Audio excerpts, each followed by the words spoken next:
What's up, guys? Prox here, back with another 3D modeling video for ya. Oh, I couldn't talk like that all the video. My voice would be broken. Well, so I'm back with the second part of the detailing, and as you can see, I started off by deleting the front piece because I wasn't really happy with it. Or well, it was more that there was not enough faces, I don't know, edges on the circular shape to make the the ring that I just made there. And so I carry on by making the base mount for the gas block, which I'll model later. I've actually already modeled it, but there seems to be some problem with the footage that I recorded. I'm trying to salvage it, but for some reason XSplit is not the most reliable recording software. It keeps getting the audio out of sync and keeps corrupting some of my files. Second up, I go over to work on the pistol grip, and I actually completely fail on this part.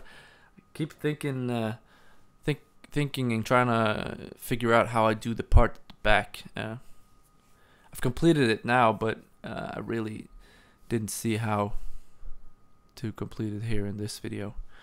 So I start fiddling around with the back and start moving the vertices, and I can't seem to get how I'm gonna model the lines that are there on the back. You can't really see it because I'm fiddling so much around with the camera, but I stop once in a while and take a look at it, and so you can see what I'm talking about. If you look at the back of the pistol grip, there are some lines, and I know what that pistol grip basically looks like in real life. I've had that pistol grip in hand, and it's not really complicated. It's more like a staircase sort of thing, and I didn't really find a solution how to model that into the mesh without completely destroying the topology and, you know, recreating a lot of lines, which is basically the way it would have to be if it would all be one part. But the way I end up doing it is making it a separate part of the model. So basically just fooling the eye, thinking that it's all in one piece. So here I start thinking maybe I should extrude, maybe I should inset. I make a chamfer on the center there, just to separate the two pieces. But then I finally understand that it's not going to work, so I give up on it. And that's basically just a tactic. If you stick on a subject too long and try to force it, it never ends up good. So here I'm kind of looking around, what do I want to do next? Kind of pissed off, actually, in my mind, you know, in my mindset, that I didn't really get that part to work. So I just decided, why not? Scrap that, let's do something else. So I start modeling the holes for the screws. And I think I changed these once. Can't really remember. It's quite a while since I modeled this piece now. You know, because I model and then do the voice work a long time later. And this was like 2 weeks ago or something like that. I have all the footage really of all the recording except for the corrupted pieces. So this is the technique I usually use if I'm going to have cylinders extruding or intruding into a square based, I don't know, a quad based polygon mesh. I basically make a cylinder on top of the surface and then just cut my way into it, or just connect all the edges. Make sure that there's enough edge lines to connect it all up. Same thing I do here. I do an inset, and then I make a cylinder, and then I delete the 4 polygons at the back, line it all up, and then just use the bridge tool to connect everything up. And then I extrude and make some wizzy stuff. I change that later. I make the symmetry modifier to get it on the other side, and then I start with the subdivision modeling part on the picatinny rails. So I basically select the lines that I want, and not 85, that'll be a little too much. one connect, two connects, slide them out, make them go to the corners. And that one was a little bit different because it was larger. Doing the same on all the edges, adding support edges for all the edges basically, so it gets nice and tight, you know, because you want to have that tightness. It's really great. Doing the same here for these, but here I'm preparing for the screw holes that connect them to the main body of the gun, because there are 3 screw holes, I think, yeah, and they cause a little bit of a mind bender. You know, I go on a little bit of a thinking hat here, like how do I want to do it, and I end up doing it quite simple actually. First I think of maybe I should do it complicated, maybe I should cut it, maybe I should delete it out, and I end up just making a cylinder and basically just deleting all the other polygons and then just connecting it up just as I would with any other of the screw holes.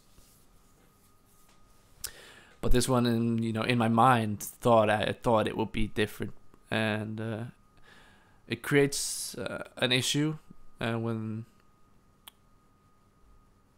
it sort of intersects with the standing geometry there. Instead of just a hole in a square, it's sort of a hole in 4 squares, which makes it a little bit more difficult. But as you'll see in the end how I figure it out. If I do it too fast, I'll try to explain more. So here I basically just align everything up, so everything's aligned. That's kind of important to make sure when you're doing subdivision modeling on pieces like this, because shading errors just come out of nowhere. And I'm thinking, this is where I'm thinking, I just fill everything in with the bridge tool, and I copy it now. I think I copied this section before I add the edges. Yeah, and that was stupid of me because I'm gonna have to copy it again later, basically. So yeah, I have to copy it again later. So basically I wasted just a little bit of time there, but no worries, stuff like that happens. And I think I'm not sure if, yeah, I make out the last screw, which is pretty easy because it's not penetrating any of the other edges. It's just a square on a plane, which is really easy to do, just like with the other ones. Cut it out and just weld it back in basically. And here I try to be fancy and make a screw hole, which I shouldn't have done, because later I'll just make the screw just a complete hole basically, because I'll make the screws individually later. And now I start trying to figure out how to make these tight, because if they're not tight, basically it looks like rubber or something. It's not hard surface really if it's not tight enough. So I add some edge loops to support the surrounding geometry. Try to get all the edges. Sometimes it's easy to forget an edge because you can't really always see that one line is not supported, but the end result is what's important. And here I add an edge loop on the outside of the circle and sort of correct it a little bit because it's not all uniform. The scaling is a little bit off. And as you can see, it's a square. And I was like, damn it. And it's because of those lines that are very close to each other. So here I try to even out the spacing between all the vertices to avoid that. And it's still, it's a little bit more round, but it's a little oval, like a pill. And so I try to squish it in a little bit more, and it turned a little bit square. And I see that there's some support edges missing basically, which are essential to keep it sharp on the edges there. And I noticed that will make even more issues with the first problem that I'm having, that it turns square. So it'll turn even more square before I finally get it all circular as I wanted it to be. It doesn't turn out perfect. It doesn't. I'm gonna be honest. I didn't want to fiddle with this enough to make it be perfect. You can get this kind of stuff perfect, but it's such a minor detail that it's really not required. If anybody can tell that this is not circular on the final model when I make my render, you know, then creds to them, you know, then I'll make them a free model. Really. And I think that wraps it up for the hole there. So now I have to copy it again, and I had to add the extra edge loops so that it'll connect properly. And I actually missed 2 edge loops, and I'll notice that in just a sec when I turn on the turbo smoothing, and I was like, there's something missing here, right up there and there, but that's an easy fix. Weld it all together, and there you go.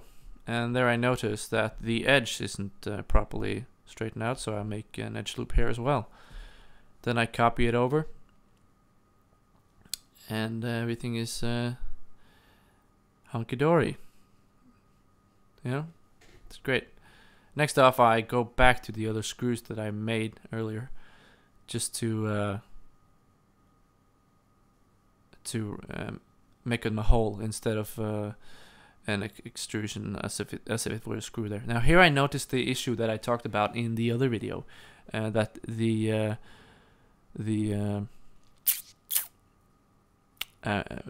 issue that I made during the capping of the back of this, and I try to figure out what the hell is going on here. And it's what basically happened is 2 polygons have duplicated on top of each other, making it sort of a weird function there. And so I figure out which polygons are duplicates and delete them, and then I cap it all up with the bridge tool, and everything should be fine. I check it out, yeah, it's great. And so I remove the rest of the polygons, set up the symmetry. Symmetry is great. And then I extrude them inwards so that they make up a hole. And I'll put a screw in there later, so you know, I could make a hole straight through the model, but you know, that'll take more work, and you can't really see the other side unless I decide to make the interiors, which I haven't decided yet, but the option is there. It's just an easy copy to the other side. And here I make ready for a piece. I think it's a bracket or of some sort that is on the front of the gun, where you can connect your neck strap for carrying the gun. And then I sharpen up this lower edge, basically, and I sharpen up the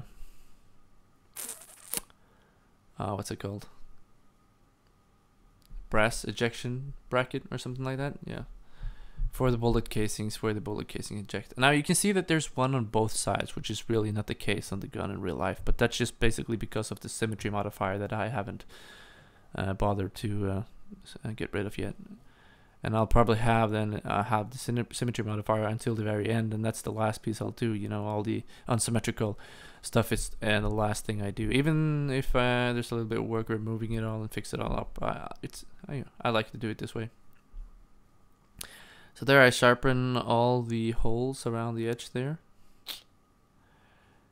This part, you know, really, I hated that part. I fixed that up later, but not now, not in this video. Yeah, so that's about the end of the video. I'm wrapping it up here. Basically gotta cut myself off because something happened. I don't know. Well, that's the end of the video. If you want to see more, subscribe and check out my other videos. If this is a little bit too complicated or going too fast for you, I have some basic 3D modeling videos for you newbies out there.